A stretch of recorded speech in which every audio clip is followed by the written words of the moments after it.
Hello മക്കളെ, എല്ലാവർക്കും silent ലേണിംഗിലേക്ക് സ്വാഗതം. അപ്പം നമ്മുടെ മലയാളം ഫസ്റ്റിലെ നിങ്ങൾ പലപ്പോഴും പറഞ്ഞിട്ടുള്ള അല്ലേ, പല കുട്ടികളും മലയാളം ഫസ്റ്റിൽ ഇച്ചിരിയെങ്കിലും ഒരു വിഷമുള്ള പാഠമായിട്ട് പറയുന്ന ഒരു പാഠം ഏതാണ്? അമ്മ എന്ന് പറയുന്ന നമ്മളുടെ പാഠഭാഗമാണ്.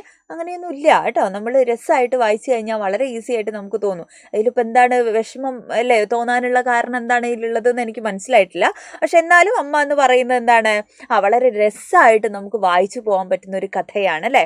ആരാ എഴുതിയിരിക്കണ ഈ കഥ? നമ്മളുടെ മഹാനായിട്ടുള്ള ബഷീറാണ്, വൈക്കം മുഹമ്മദ് ബഷീറാണ് അല്ലേ. നമ്മൾ ബേപ്പൂർ സുൽത്താൻ എന്നൊക്കെ അറിയപ്പെടുന്ന മലയാള സാഹിത്യത്തിൻ്റെ അത്രയധികം അഭിമാനമായിട്ട് നിലനിൽക്കുന്ന അല്ലേ ഒരുപാട് കൃതികൾ സമ്മാനിച്ചിട്ടുള്ള എഴുത്തുകാരനാണ് ആര്? വൈക്കം മുഹമ്മദ് ബഷീർ.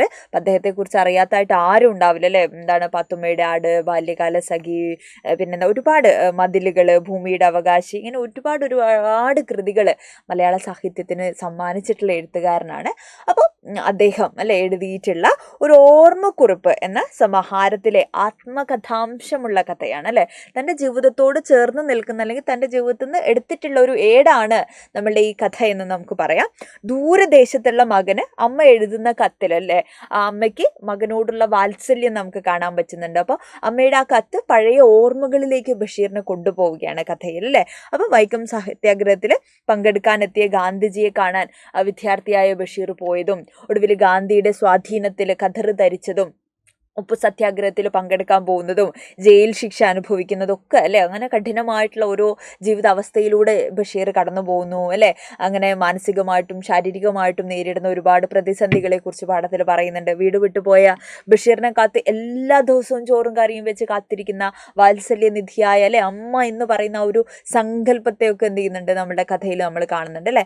പിന്നെന്താണ്, ഇനി പ്രധാനപ്പെട്ട ഒരുപാട് ചോദ്യങ്ങളാണ് ടീച്ചർ പറഞ്ഞുതരാൻ പോകുന്നത്. അപ്പോൾ ഇങ്ങനെ ഗാന്ധിയുടെ എന്താണ് സ്വാധീനത്താൽ അല്ലെ ബഷീറിന്റെ ജീവിതത്തിൽ വന്നിട്ടുള്ള ഒരുപാട് മാറ്റങ്ങൾ അല്ലെങ്കിൽ അദ്ദേഹത്തിന്റെ ജീവിതത്തെ എങ്ങനെയൊക്കെ സ്വാധീനിച്ചിട്ടുണ്ട്. അപ്പോൾ ഇത് എല്ലാ പരീക്ഷകളിലും നമ്മൾ കാണുന്ന ഷോർട്ട് എസ് എ ആയിട്ടോ ഒക്കെ നമ്മൾ കാണുന്ന ഒരു ചോദ്യമാണ്. എങ്ങനെയാണ് ഗാന്ധിജിയോടുള്ള ആരാധന അല്ലെ ബഷീറിനെ സ്വാധീനിച്ചിട്ടുള്ളത് എന്നുള്ളതാണ്. അപ്പോൾ എങ്ങനെയൊക്കെ നമുക്ക് എഴുതാം? ഗാന്ധിയുടെ ചിന്തകളുമായിട്ട് വളരെ ചെറുപ്പത്തിൽ സ്കൂളിൽ പഠിക്കുന്ന കാലം മുതൽ എന്ത് ചെയ്യാണ്, ഗാന്ധിയുടെ ചിന്തകളുമായിട്ട് അല്ലെ വളരെയധികം ആത്മബന്ധം ആർക്ക് തോന്നുകയാണ്? ബഷീറിന് തോന്നുകയാണ്. ഗാന്ധിജിയെ സ്വീകരിക്കുന്നതിനുള്ള ആവേശം അല്ലെ, അദ്ദേഹത്തിന്റെ ആശയങ്ങളെ തൊട്ടറിയുന്നുള്ള ആവേശം അല്ലെ തിരിച്ചറിയുന്നു. ആശ്രമത്തിൽ പോവുകയാണ്, ഖദർ ധരിക്കുകയാണ് അല്ലെ, അത്ര തീവ്രമായിട്ടുള്ള ആഗ്രഹം വരികയാണ് അദ്ദേഹത്തിന്റെ ആശയങ്ങളോട്. പിന്നെ ദണ്ഡി സമര പ്രഖ്യാപനം കേട്ട് ആവേശം കൊള്ളുന്നു. അമ്മയോട് ഗാന്ധിജിയെ പറ്റി സംസാരിക്കുന്നു. വീട് വിട്ടിറങ്ങി ഉപ്പു സത്യാഗ്രഹത്തിൽ പങ്കുകൊള്ളുന്നു.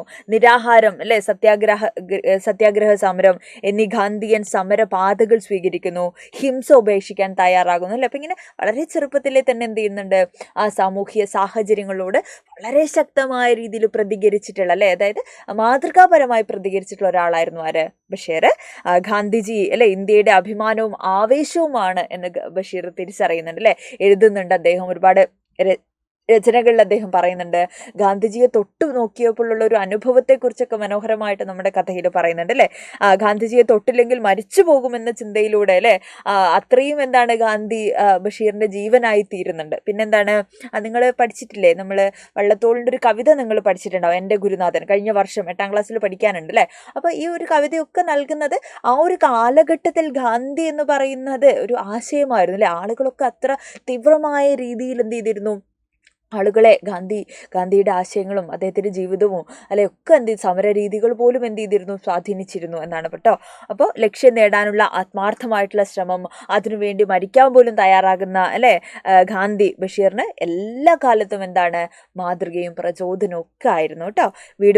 വീട് വിട്ട് ഉപ്പു സത്യാഗ്രഹത്തിൽ പങ്കെടുക്കാനും സ്വാതന്ത്ര്യ പോരാട്ടത്തിൽ പങ്കാളിയാകാനും ഒക്കെ ബഷീറിന് അല്ലെ പ്രചോദനമായതുമാരാണ് ഗാന്ധിയാണ് അല്ലെ. അപ്പോൾ ഇത്തരത്തിൽ ഗാന്ധിയുടെ ആശയങ്ങളോട് അല്ലെങ്കിൽ എങ്ങനെയൊക്കെയാണ് ഗാന്ധി സ്വാധീനിച്ചിട്ടുള്ളത് തുടങ്ങിയിട്ടുള്ള ചോദ്യങ്ങളൊക്കെ ഈ ഒരു പാഠഭാഗത്ത് നിന്ന് നമുക്ക് പ്രതീക്ഷിക്കാവുന്നതാണ് കേട്ടോ. പരീക്ഷയ്ക്ക് ഉറപ്പായിട്ടും എന്താണ് ചോദിക്കാൻ സാധ്യതയുള്ള ചോദ്യങ്ങളിൽ ഒന്നുകൂടെയാണ്. അപ്പോൾ ഈ ഒരു പാഠഭാഗത്തിൻ്റെ വിശദാംശങ്ങളൊക്കെ നമുക്ക് വളരെ കൃത്യമായ രീതിയിൽ ടീച്ചർ പഠിപ്പിച്ചു തരും. ഇനിയും ഒരുപാട് പ്രധാനപ്പെട്ട ചോദ്യങ്ങൾ അല്ലെ ഈ പാഠഭാഗത്തു നിന്ന് നമുക്ക് പഠിക്കാനുണ്ട്. ഇതേപോലെ നിങ്ങൾക്ക് ഏതെങ്കിലുമൊക്കെ പാഠഭാഗം അല്ലെ എന്താ അറിയണമെന്നുണ്ടെങ്കിൽ അല്ലെ സംശയമൊക്കെ ഉണ്ടെങ്കിൽ മക്കൾ എന്ത് ചെയ്യുക, കമൻറ്റ് ചെയ്ത് ചോദിക്കുക. അത് മാത്രമല്ല എല്ലാ പാഠഭാഗങ്ങളുടെയും വിശദമായിട്ടുള്ള അല്ലെ എന്താണ് സവിശേഷതകളും പാഠവിശകലനമൊക്കെ ആയിട്ട് വൈകുന്നേരം അല്ലെ 7:30 ടീച്ചർ ലൈവിൽ വരുന്നുണ്ട്. അപ്പോൾ മാക്സിമം ഫ്രണ്ട്സിലേക്കൊക്കെ നമ്മളുടെ കാര്യങ്ങളൊക്കെ ഷെയർ ചെയ്ത് അല്ലെ ഈ വീഡിയോ ഒക്കെ ഷെയർ ചെയ്ത് കൊടുത്ത് ലൈവിൻ്റെ കാര്യങ്ങളൊക്കെ പറഞ്ഞിട്ട് മക്കൾ എന്ത് ചെയ്യണം, സെറ്റായിട്ട് ലൈവിൽ ജോയിൻ ചെയ്യണം കേട്ടോ. അപ്പോൾ ബാക്കി കാര്യങ്ങളൊക്കെ നമുക്ക് ഉഷാറായിട്ട് അപ്പോൾ പഠിക്കാം. All the best.